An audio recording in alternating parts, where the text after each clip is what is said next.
welcome to the Harmony Plus weekend webinar with our great speaker, Dr. Bradley. My name is Eddie. I will be the host for today. So today we are going to talk about reading and writing.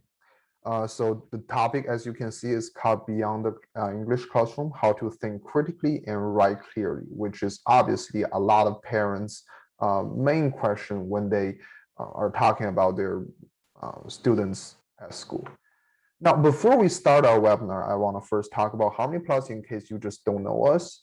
So we are a company that has some history about being the partner with great colleges, including UC Berkeley, San Jose State University, some local universities, and we provide top-notch programs to outstanding local and international students. As you can see, we have our own platform and we have our own educational philosophy. We do believe in the hybrid learning, which means online plus offline learning. And we do want to put the theory and practice together. So some very old ancient topics we have. We do help a lot of kids to go to some great college, their dream college. We can see that there are some Ivy League schools and some very great colleges there. We help the kids to make their dream come true, which make our dream come true. All right, so I guess you guys are here for Dr. Bradley. So here I'm just gonna leave the self-introduction to him, and Dr. Bradley, if you're ready.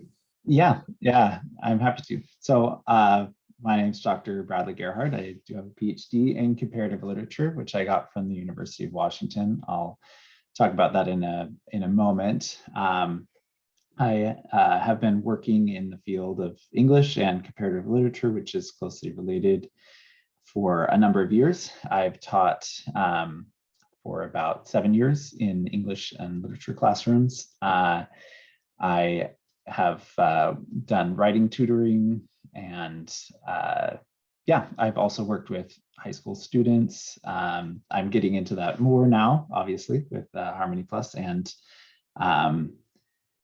so I have a great deal of writing experience and educational background in English, which I'm excited to share with all of you.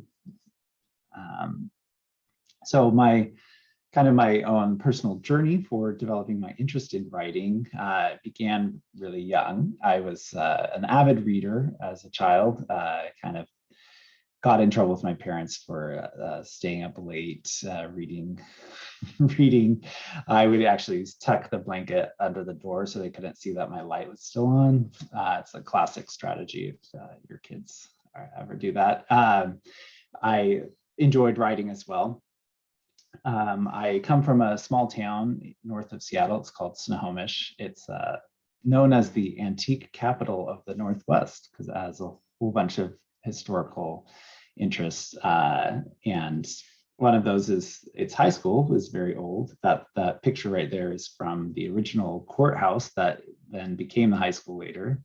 And it was the jail too. So the bars were still on the window, which is kind of, the building looks totally different. But anyway, in high school, I continued to read widely. I decided kind of early that I wanted to be an English major in college, and I wanted to go that track. So I kind of put myself into all of the honors and AP literature and classes that I could do. I did my own creative writing and really enjoyed the variety of high school classes that I had. I also did journalism, so I was the op-ed, opinion editorial editor for our high school newspaper during my senior year. I also submitted to contests. We'll talk about that a little bit. It's a good way of getting getting work out there and getting feedback as well. It's a good experience for middle and high school students. I went to Brigham Young University, which is a private university in Utah, if you haven't heard of it, for my undergraduate work. There I did a double major in English and comparative literature.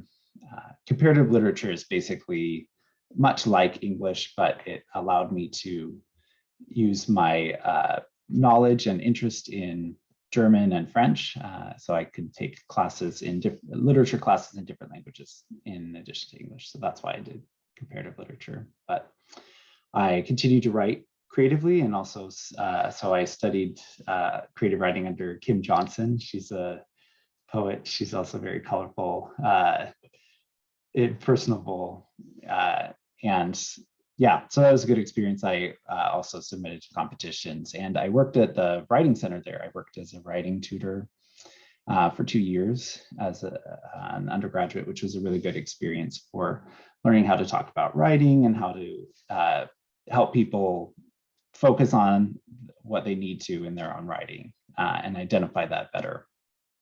I then did my graduate work at the University of Washington. I did both my master's and my PhD there, both in comparative literature.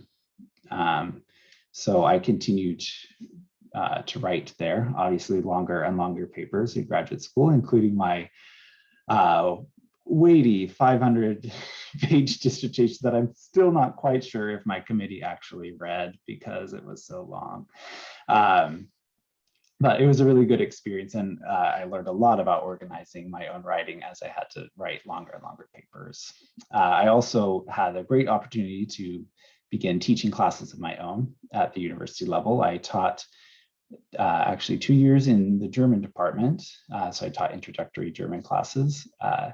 And teaching about grammar in a different language gives you a totally different view of your own language and allows you to concentrate and empathize with students who are coming to English, especially starting English writing classes at university or in high school where English isn't their first language. And yeah, so I then also taught for the comparative literature department. I taught mostly introduction to reading and writing, or introduction to literature and culture classes.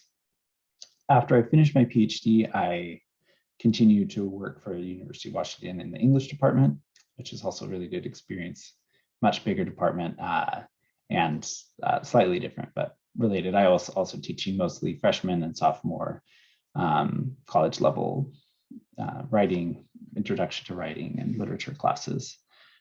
So I've had quite an experience in the classroom, and which is an asset in teaching high schoolers and middle schoolers, because I know exactly what's ahead of them when they go to their universities. Yeah, do you want to move? Great. So what I wanted to talk to you today is basically from my experience as an academic in the field of English, is kind of defining and discussing some of what I will term transferable skills, or things that we learn in English classes, learn and practice in English classrooms that have wider application. And this is also both for college prep, as in they have very real application in terms of personal essays that they'll write for their applications, SAT, ACT test prep, but also just in general, preparing them to write at the college level, which becomes increasingly important. So I selected 3 transferable skills that I want to focus on. First is how to sail to the top of the pile, meaning understanding audience and form. Then I'll talk about how to sound and become smarter through the process of close reading and analysis. And then lastly, I'm going to talk about critical thinking and how to evaluate sources and why that's so important for us. I have a quote here that I'm hoping to set up my argument, that is that these are transferable skills, that they have a wider application. It's a quote from Steve Strauss. He's a small business expert here in America. He said, "I love English majors. I love their ability to write well and think critically. And most of all, I love to hire them. For my money, I think English majors are a great choice for any entrepreneur's next employee." I think that's because there's a lot more writing than in the business world, in the professional world, than people necessarily think when they ask their English teacher in high school am I ever going to use this in real life? And so the next slide, I'm going to give a couple examples of cover letters, which is really where writing hits the road for the professional world. Obviously, your students aren't going to be doing cover letters quite yet. Yeah, so I just wanted to look at these two examples, both of which are short. In fact, both of which are shorter than what you'll usually see emphasized. One was very successful, one was not successful at all. So I just wanted to read through and have you think about why they were successful, and in particular, since what we're talking about is audience and form, which one shows a better understanding of audience and shows a better understanding of the genre or form they're writing in. First one begins kind of informally. Hi, Jessica. I guess the only reason I'm applying is because I studied journalism. Originally, I'm an engineer and is right now studying a left-leaning institution which studies markets just to criticize them. I don't read much of the magazine you mentioned in your job requirement article, but yes, I do have an analytical mind and I understand what one event in one country means to markets all over the world. I know I'm not tailor-made for the job and just have 3 months. Nevertheless, this looked interesting. So you can see it's a pretty flippant and condescending tone. It comes across as almost annoyed that the person is applying for this position and that they're disregarding what was clearly asked for in the job like in the advertising for the job, and kind of dismisses these requirements. And yeah, the informality of the tone, it just shows that it's not a good understanding of an audience, of someone who wants to hire you. The second example is much better and was obviously much more successful. It is quite short. So it begins, Dear David, I'm writing in response to the opening for this position, which I believe may report to you. I can offer you 7 years of experience managing top communications for top tier firms, excellent project management skills, and a great eye for detail, all of which should make me an ideal candidate for this opening. I've attached my resume for your review and would welcome the chance to speak with you sometime. So it's very clear and concise, and it might not have necessarily worked for every position, but that's part of what makes it so successful, is that it worked for this position, and that the applicant knew very specifically what was going on in the company, what was going on with the person who would read this letter, and what they would value. Clearly, the skills that they identified weren't simply copied and pasted from the job listing. They were things that the applicant knew the company valued and knew that they had and could identify in their own resume. So that was a very good understanding of the audience and form, and it led to real world results. So yeah, if we could move on to, so the idea of sailing to the top of the pile is obviously in terms of cover letters, that's getting hired, but in terms of high school and middle school, that is not just grades. Obviously being at the top of the stack is a good thing in grades, but it's also being understood better and being able to communicate better. And in all of the different contexts in which I've taught or listened to or read student writing, it's apparent almost on first glance, those students who understand who they are writing to and why and how, and those who don't. And it really honestly has very little to do with the intelligence or capability of the student. It has far more to do with simply their understanding of why and how they're writing. And that awareness can be like kind of intuitively developed, but the best way is through practice and like individualized attention, which is precisely what we provide at Harmony Plus. So writers who know their audiences know how to use things like tone and language. We saw that in the cover letter. How you say what you say matters in some ways more than precisely what it is you say. Using different registers of language, meaning, is this a formal writing opportunity? Is this an informal writing opportunity? How should I speak more conversationally? Should I write more formally? What are the expectations for the organization? Knowing that will help you be able to apply that. Also, use of jargon, like specific language that might be only in one field or only between people who know. That might be helpful in some contexts to use jargon, like, oh, I know these acronyms because I'm familiar with this field. But it could also be alienating if you are writing to a more general audience and you use a lot of jargon, a lot of very specific terms or abbreviations that people don't know, and you can lose credibility. What is appropriate evidence is something that changes based on the audience. I always tell my students, right, you wouldn't submit an English paper with a mathematical theorem as used as evidence, and you also wouldn't submit a math paper using poetry as evidence.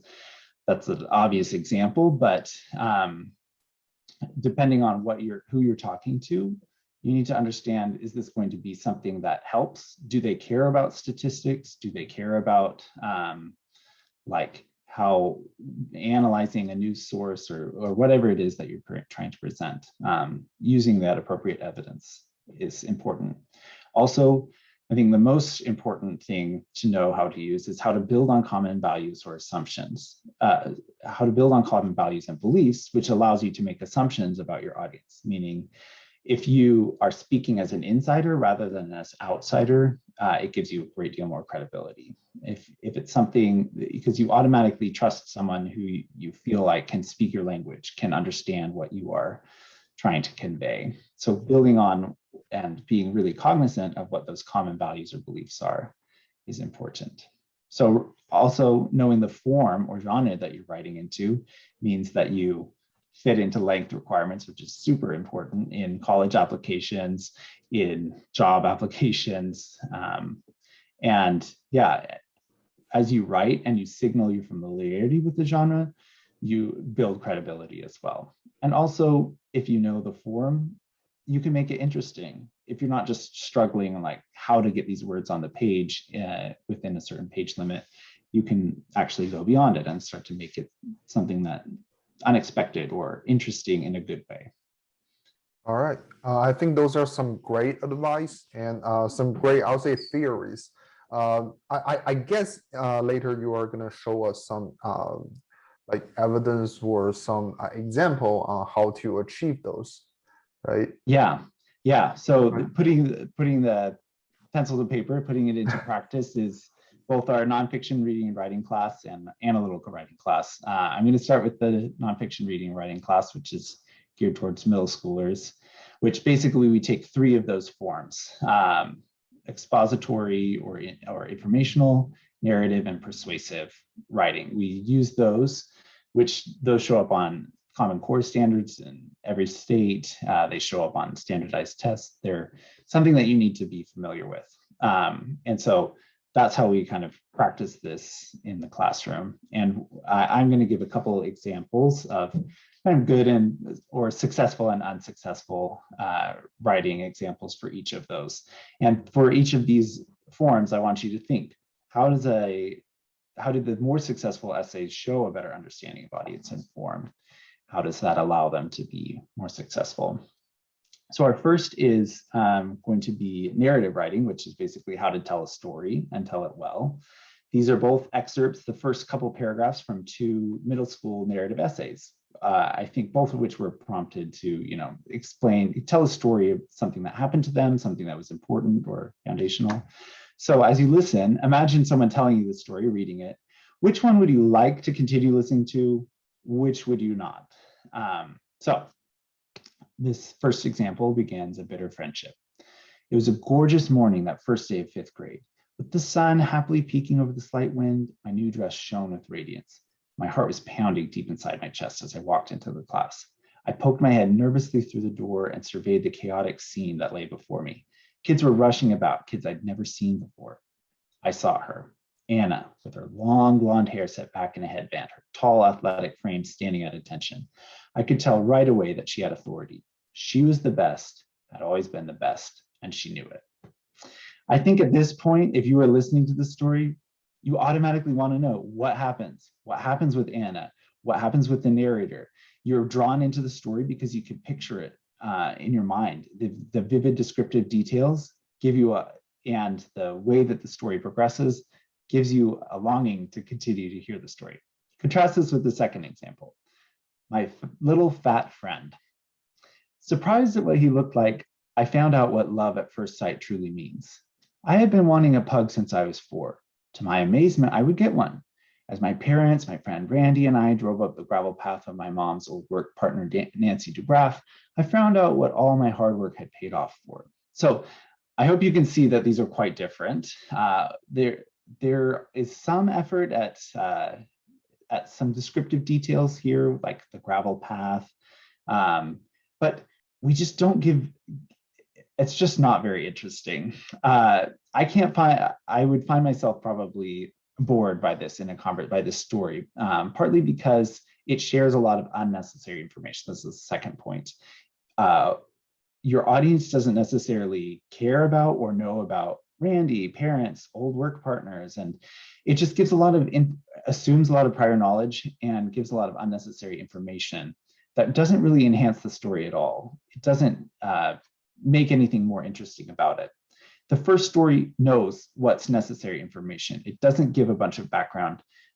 It launches you right into the mind, and the sensory details are something that anyone could experience, that someone can then also relate to. They can really put themselves in the shoes of the narrator in the first example, whereas in the second, we're just given a lot of, like, I found out what love at first sight truly means. We don't know what that means to this person. And it seems like a really overdramatic statement for something. And we also don't even know what the little fat friend is, to be perfectly honest. We don't find that out until the second paragraph. So you might be picturing a fat little boy in the first, and then you're kind of thrown for a loop in the second paragraph. So understanding what necessary information makes more interesting stories. I think we've all listened to other people's very dull and uninteresting stories at parties or at business functions. And so it's also a life skill beyond the classroom, being able to tell a story well. So using clear grammar and syntax is also another one. It's just a good example. It uses the first one, a variety of sentence starts, and it uses them correctly. The second has a mistake right in the first line. Surprised at what he looked out, I found out, which is switching he and I. And it's an unclear introductory clause. And yeah, it just leaves you with a lot of questions, and you feel like the writer isn't very confident. So also having a logical progression of ideas, one that follows the next, not kind of constantly circling back around. Like the end of the second example, I found out what all my hard work had paid off for. What was this hard work? We have no idea.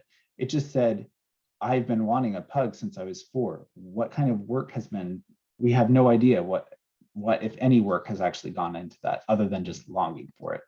Whereas we have a really clear understanding of, like, as we move spatially into the room, Anna, and we see her there, and we like, it's building, it has an exposition, it's building the action as it goes, even though it's a short story. Okay, so if we can move on, I have a second example, which is, this is from the expository or informational essay form, which is basically trying to get you to, I think the prompt for this one was to describe something that's important to you, and to basically take something that you're kind of an expert in personally, because everyone has their own areas of expertise. And especially when you're in middle school, you want to be taken more seriously. And so speaking from things that you're an expert in is a good strategy. However, not understanding how to speak to a general audience can be a problem. So I'll just read through. This is a middle paragraph so it's not the introduction, it's not the end, about being an otaku. And so think about, if you were a general audience, I mean, maybe you're familiar with this, maybe you aren't. How does this come across? Does this seem like something that actually informs you or not? The effects of being an otaku completely changes the person. The person will only be able to talk nonstop about recent episodes, anime conventions, and love their beachy character.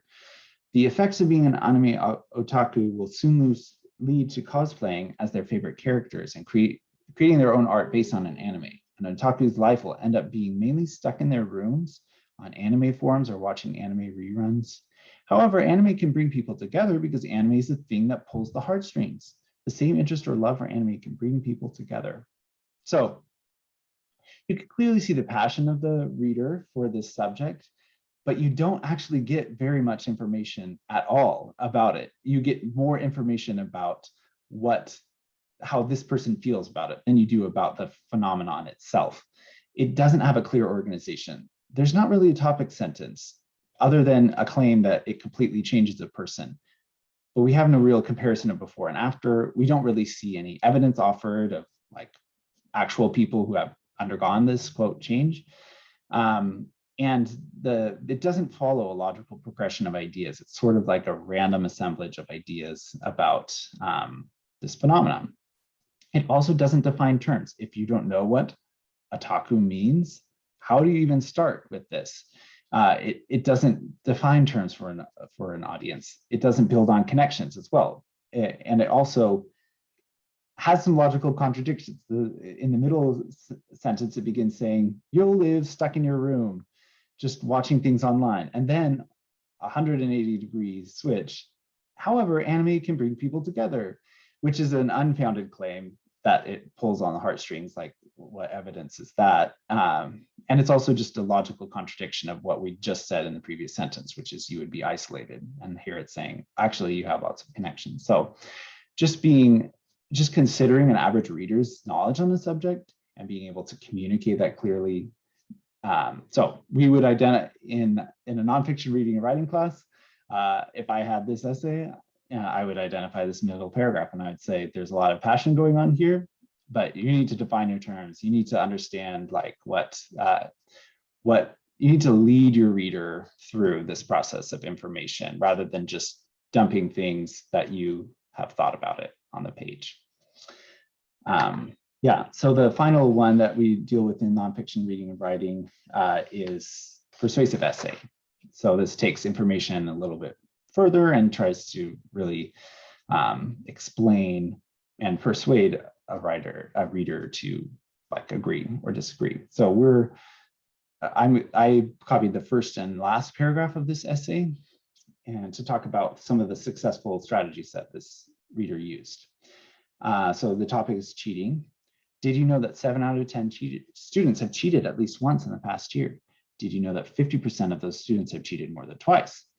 These shocking statistics are from a survey of 9,000 US high school students.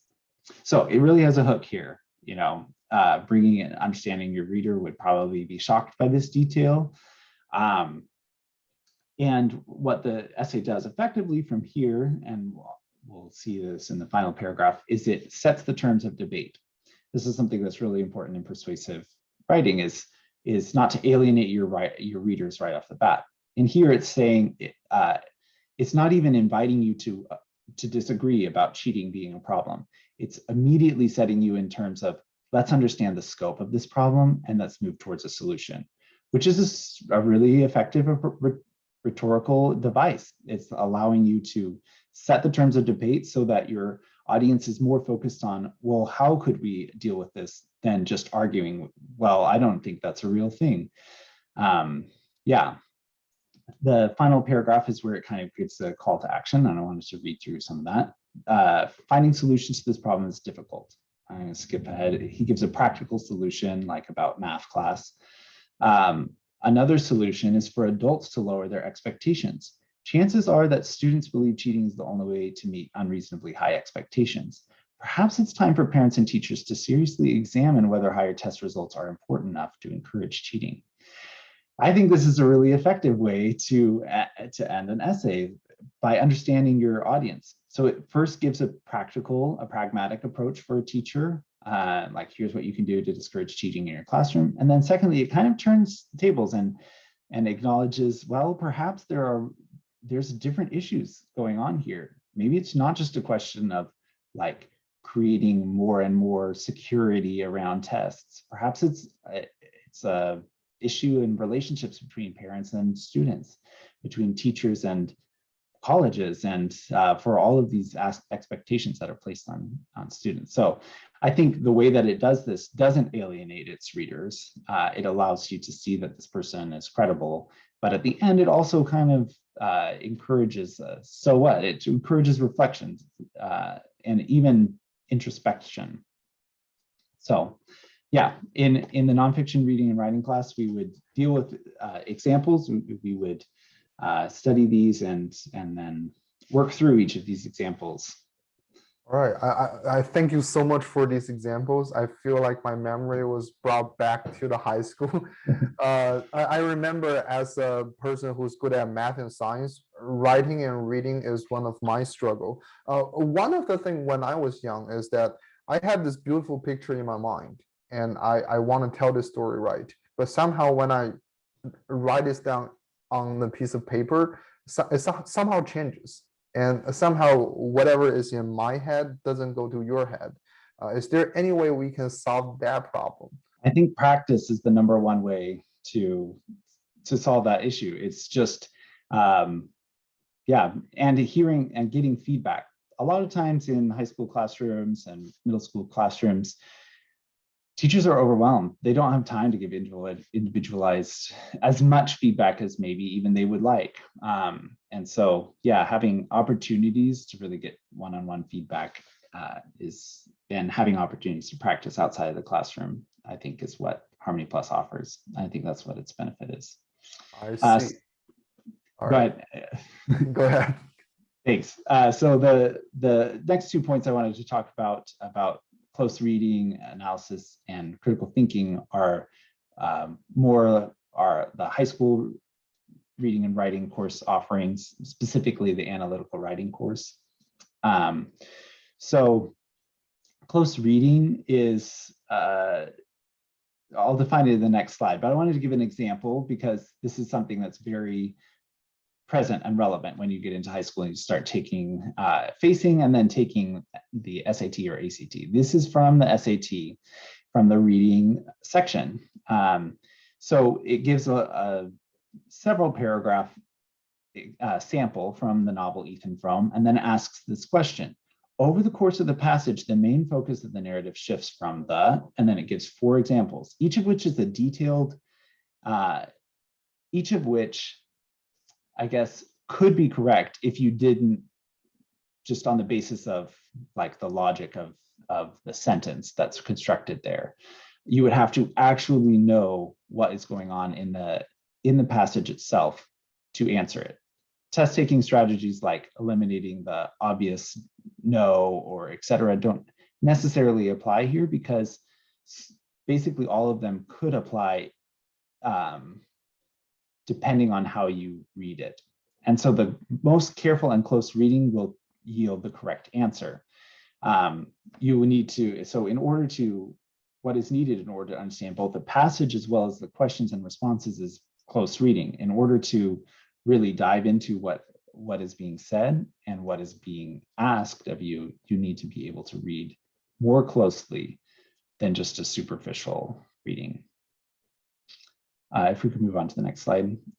So Timothy Shanahan, the director of reading for Chicago Public Schools, defines close reading as close readers not only grasp an author's message, they also take a look under the hood, so to speak. They try to recognize the author's tone or perspective, the implications of the author's word choices, why a text is structured or organized as it is.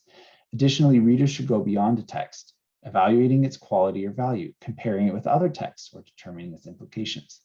So it's a very text-focused strategy. It's not like give us details about an author's life or about Victorian England or the French Revolution. It's really asking you, can you explain these words, why they're in the order they are, what they express, how this logical progression of ideas is built, what web of associations is created.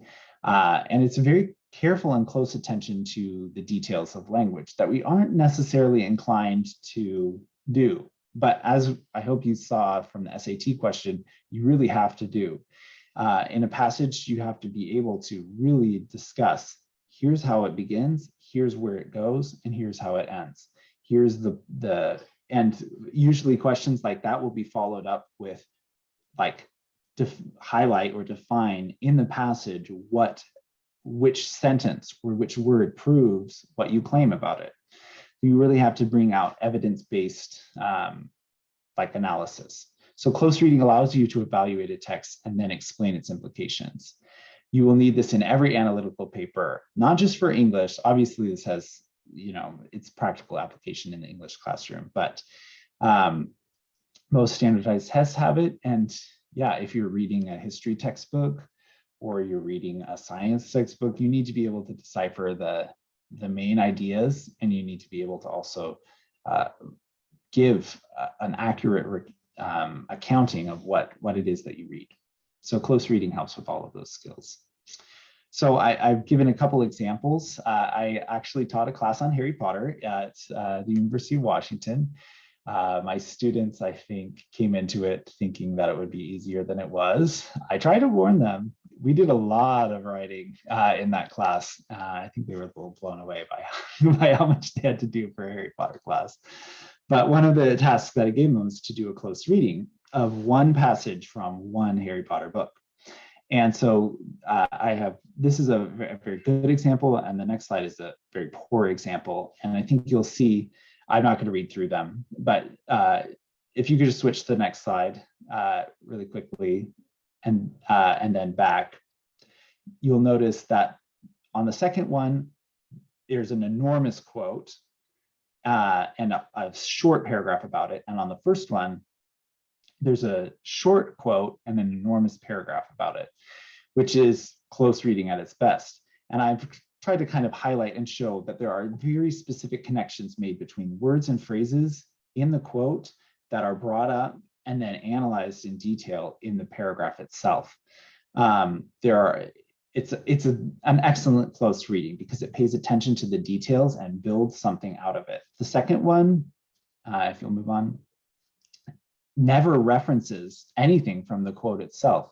It kind of just begins to discuss generally things about the novel as a whole. It doesn't actually dive into the specifics of the passage. And at the end of it, you're left wondering, why did you pick this quote instead of another? It doesn't really, it's not really very specific. So if we can move on to the next quote, or the next slide as well. Analysis is basically the process of explaining what you come up with in your close reading. So in chemistry, to analyze a solution is to break down it into its component parts. In English, in literary studies, we break down language. So it's like we're taking that and we're probing the significance of like very specific words, the order of those words, the placement of those words, the meaning of those words, images that are evoked by this, or patterns in characterization or tone or diction, all of these little elements that, granted, some of them are very specific to literary text. However, through this process of paying close attention, it makes students more careful readers of many things. So rhetoric of all kinds, and let's face it, in high school, which is where this analytical writing class is, you begin to be a target for political rhetoric, for religious conversion, for new ideas about identity, new things that you've never heard of, and being able to navigate that, because some things are packaged very sleekly, and if you aren't reading closely, you might not know what is really being said.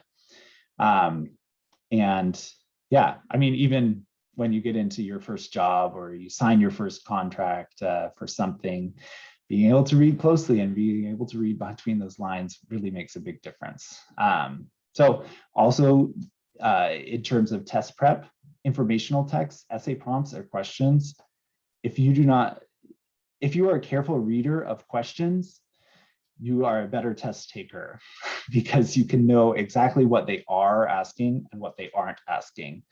And this especially becomes important when you get into your college classes and you start having tests where it's not just A, B, C, or D, it's A, B, C, D, E, then option A, B, or is B, C, and D correct, right? You really have to be able to carefully distinguish between what is being said.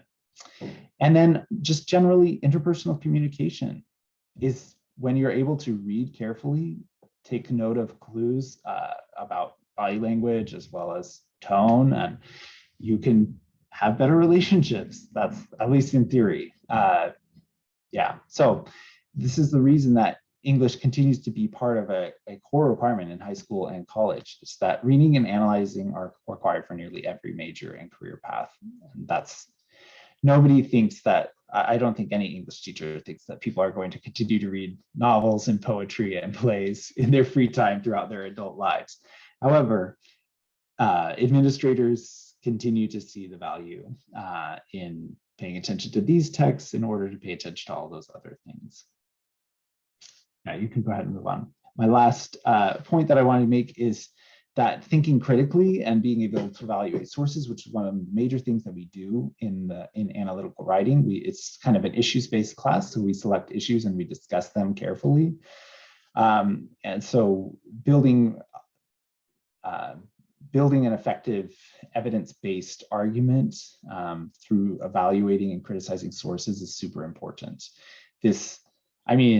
Long before we had all of these things like alternative facts, deep fakes, troll farms, it was important to evaluate accuracy and credibility of sources. However, it's not just a research practice, it's like a major life skill to be able to sort through misinformation, which is just plaguing all of us. And yeah, students need to be equipped with this ability to discern between like reliable and unreliable sources of information, because the information can be just overwhelming, or it can be hilarious. It can also just be obsessive and or engrossing, and it can be hostile.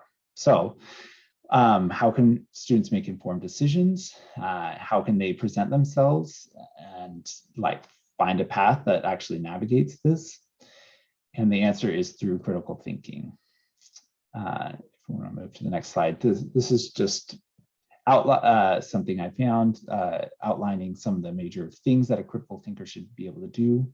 Raise vital questions and problems, formulating them clearly and precisely, meaning you're not getting constantly distracted by little unimportant details or getting sidetracked. Gathers and assesses relevant information using abstract ideas to interpret it effectively.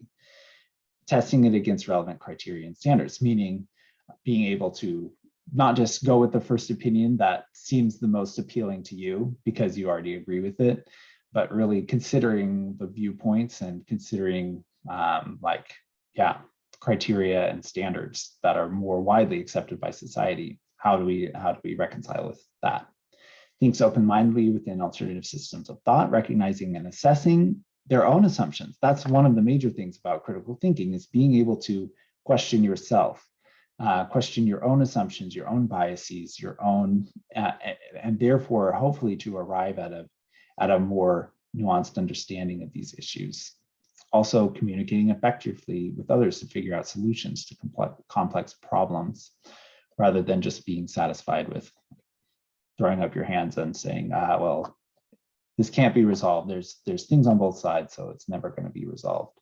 But really moving towards like solution-based thinking is a lot of what critical thinking is about. So all of these skills are required to write effectively and prepare for university level testing and coursework.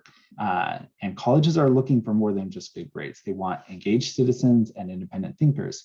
You prove this through your personal essay, and you also prove this through your extracurricular activities.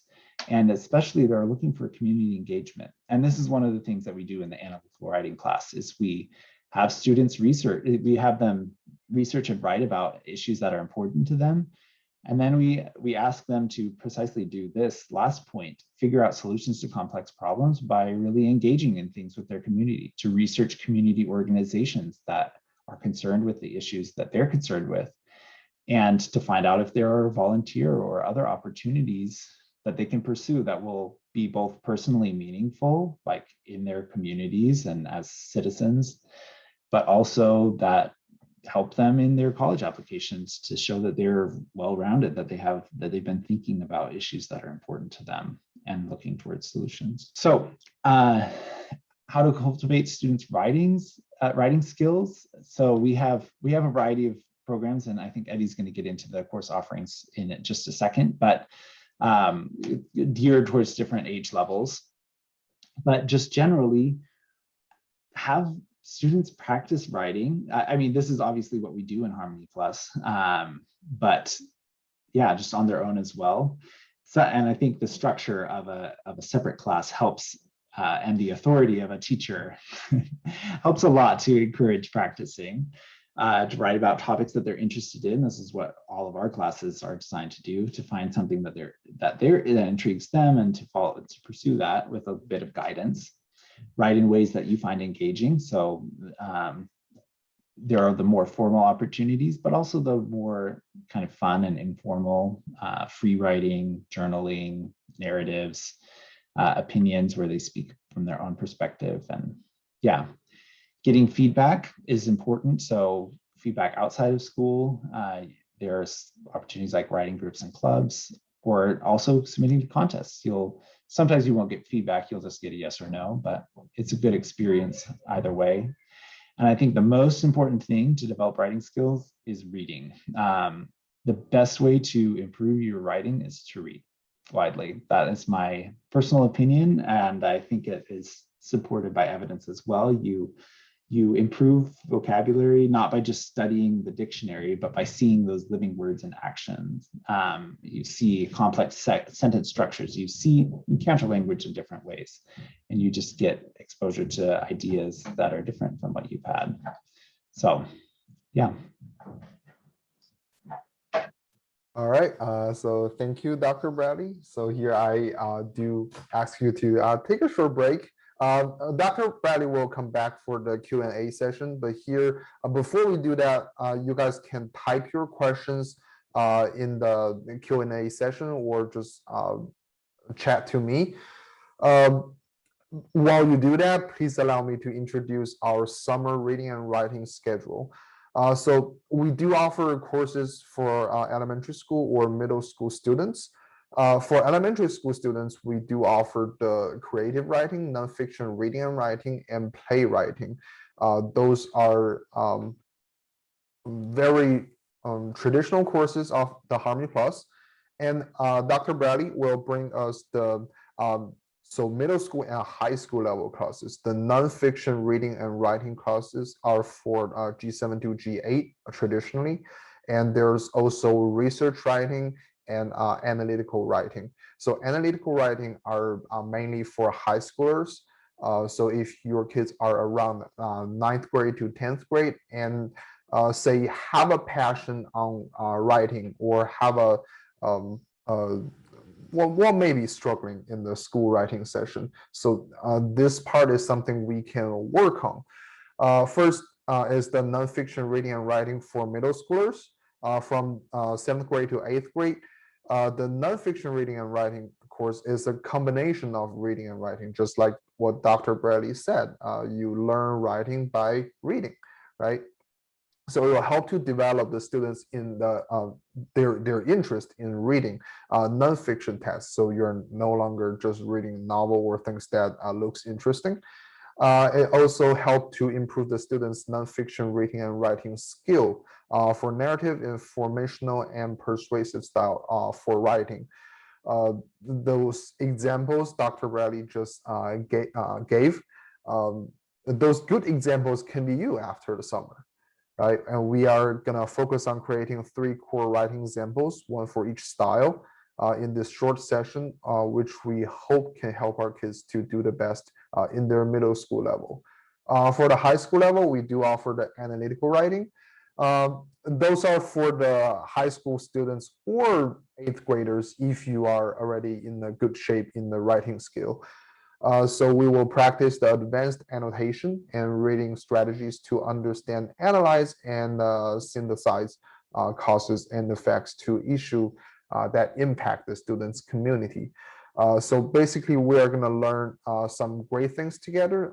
And if you're interested in that, do not hesitate to ask questions to us, to Harmony Plus. And if you guys are ready for some Q&A session, well, first of all, this is how you contact us. You have the WeChat here. That's for the Miss Ni, our teacher you can talk to. And here is our phone number. You can also email us. There is our email, and we have the company website.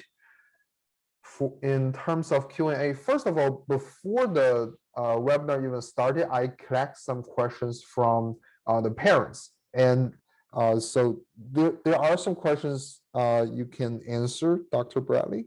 So first of all is how to critic students' writing skill without offending them. Yeah, I think that's a good question. Yeah, I think critique is best accepted and listened to when you have a relationship of trust. So that means that, yeah, when you have to build that kind of in the classroom by, or one-on-one in tutoring, you have to like acknowledge that you're listening and that you understand, and also generally just acknowledging the positive aspects of their writing before you launch into a long or short list of things that they can improve, by building that credibility of like acknowledging that you're a sympathetic person, that you understand the difficulty of the writing process, since it's difficult for everybody. Basically, it's kind of an unnatural thing to write, honestly, in a lot of ways. And so acknowledging that and building on that trust is, I think, that the way not to alienate.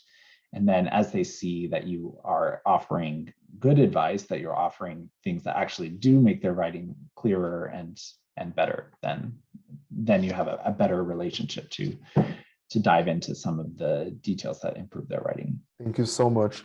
And there's another question. We do know that for middle school students and specifically for high school students, they already have a lot of reading tasks to do during their literature class. So how to encourage our kids to read beyond school? Yeah, that's a good question. I think, yeah, one of the things that I would say is, they say this a lot with parenting, actions speak louder than words. So you need to read if you want to encourage them to read. I think that's one, like, have your children, if your children see you reading, picking up books and reading things on your own, then they recognize that that's something that's important to you beyond just something that you say. But I think also not force it, because most of what they have to read for school is forced. I think there's often a balance between recommendations, like giving recommendations of interesting books or books that might challenge them. And you could look to a librarian or a subject expert, for recommendations if you don't know yourself, which is fine. But then allowing them to choose, because sometimes they'll choose things that are not as challenging. But if they're interested in it, that's valuable. Just having them read on their own is, I think, more valuable than reading the perfect book that they can write about in their personal essay. Right.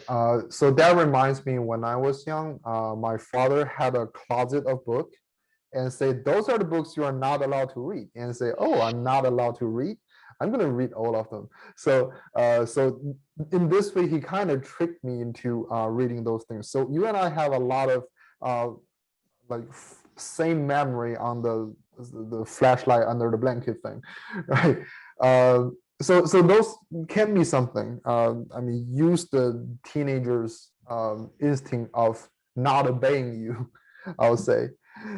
So one more question says, oh, this is a good one. So do you prefer close reading or just generally reading a lot of books? Yeah, I think that's a good question. I think both are important. I personally, yeah, it's important to read widely, to not get stuck in a rut. I would encourage, I felt like the classes that I enjoyed the most, teaching the most, were the ones where we kind of were forced to read all genres, read poetry, novels, plays, even films we do often. And just because a lot of people get into a rut, like, okay, I like mystery novels, I like sci-fi novels, I like YA romance novels or whatever, or they kind of get stuck in a rut. And I think expanding beyond that, being able to read widely, taking something that's maybe not the first thing that you would pick off the shelf, but that might be interesting is helpful. Maybe it doesn't end up being your favorite, but it gives you a different perspective. But I think that close reading is when you're really familiar with texts. There are so many examples of authors. I mean, so many authors rely on this, where they like foundational texts, things that they were interested in as children that their parents read to them or that they read over and over again. The words, the language just kind of seeps in, and it influenced them throughout their lives. So you can see that I think both are good. I would say that I think it kind of depends on which your child needs more of, whether they need a nudge to like stop reading the Harry Potter series over and over again, read something new. But it might also be, well, don't just pick up and go halfway through a book and toss it aside and then go to the next one. Maybe really focus on something, and because that sustained and deep attention isn't something that we always practice when we're just reading for pleasure. So Okay. Yeah, I think nowadays, I think the parents should be appreciating if the kids are reading at all. that's true. I know a lot of kids say, "Oh, I'm just gonna wait for the movie," and Yeah. right. So one more question from the Zoom. Say, is reading one more beneficial for students than the other on the topic of nonfiction and fiction novels? Whether reading fiction or nonfiction is more beneficial. Yeah. It depends. I mean, I think nonfiction is beneficial because it can give you deep subject knowledge, and it obviously is presenting information that you are able to absorb more, but not everybody responds well to it. And the same goes for fiction as well. Not everybody is terribly interested in stories for themselves. So I think reading generally, just reading for your interest and is important. And I guess to the point that just reading at all is helpful. I would agree, but it's not like it's a bad thing to watch movies or watch shows. A lot of it comes from, I don't know, you can think critically about shows, you can think critically about films, you can have discussions about them just as you can. And so I think that it's more what you do with what you read or view than necessarily what it is that you're viewing or reading. Okay, I think one more question is the question I'm kind of interested in. Any book recommendation for the summer? Oh, yeah, there's so many books out there. Maybe I was a strange teenager. I loved reading classics. I found them so interesting. Like, I remember reading Wuthering Heights when I was like 14. It wasn't assigned for school, and it was like, wow, this is kind of a strange novel, but I really liked it. And so I don't know, some of them are continuing to be relevant, which is why they're classic, I guess, like Jane Eyre or Little Women or Great Expectations. The language can sometimes be a little bit off-putting, but yeah, there's a lot of value in classics. But I freely admit that most people do not reach for those of their own. I think some recent young adult novels that I'm aware of that are pretty good include The Book Thief. That one is a pretty interesting one. The Fault is in Our Stars, a movie was made of that one, but I think the novel's worth reading. There's an interesting one that kind of deals with, racial injustice is a huge thing going on in America, huge discussion. So The Hate U Give is kind of a coming of age story about kind of that process of discovery. One I read recently is John Saffron Foer's extremely loud and incredibly close. It's kind of his like the events of September 11th in retrospect through a child's eyes, kind of, and processing that. And I think the 20-year anniversary of that coming up this September might make it a relevant summer read. It's kind of, I mean, it's sad because it's dealing with hard things, but it's really a very thoughtful novel. I don't know. There's a lot of great recommendations out there. All right, sounds good. Okay, so this question is kind of related to the last one you talked about, is how to get kids to read classics. I know when I moved to the US as a 10th grader, the first English piece I read is the play Crucible. And the wording there just kind of blew me off because English is my second language, and the first piece I'm gonna read is that. So it just kind of killed my interest in the classics. Any recommendations on how to get kids to read the classics? Yeah, it's hard. It has so much to do with how it's presented, because I think The Crucible is an amazing play. And if you from the beginning knew, like, this isn't just about the Salem witch trials. This is about like what teenagers do to mess with adults. And this is about like how totally destructive this could be. I mean, if you made a connection between like, this is like Stranger Things, you know, this is what kids are doing, and like how it might totally mess up the entire fabric of their society. You know, these simple things that started with like running away during the night and having weird things that we're doing in the woods became spiraled out of control. I feel like, I hope that an introduction like that would have helped you to have related more to it and be able to want to like see that connection. And I think a lot of it has to do with just being more aware of I don't know, just having recommendations from people who they trust that aren't necessarily their parents, or I don't know. It has so much to do with how you introduce it, like whether this is just like some old dead text or whether it's like Jane Eyre is really wild text, and it was like sensationally, like parents were banning their kids from reading it back in the 1800s because they thought it was subversive and crazy. It would encourage their girls to do like unheard of things, going out into their own careers. And so just, I don't know, introducing texts as living things, I think makes classics so much more appealing because the power is in there. You just have to be willing to delve past the difficulties of the language to access it. Right. Yeah. I mean, when I grow older, I go back and watch that play that just totally looked different from when I first read it. And also when I forced to read the Great Gatsby, um, I read a book first, and then I watched the old movie, and then watched the new one. I feel like the book is better than the old movie, and the old movie is better than the new movie. So those things kind of give you a sense of achievement after you read a whole book, and then you go watch the movie and say, hey, I think the book is better because of these things. So do you recommend kids to read a book and then go watch the movie?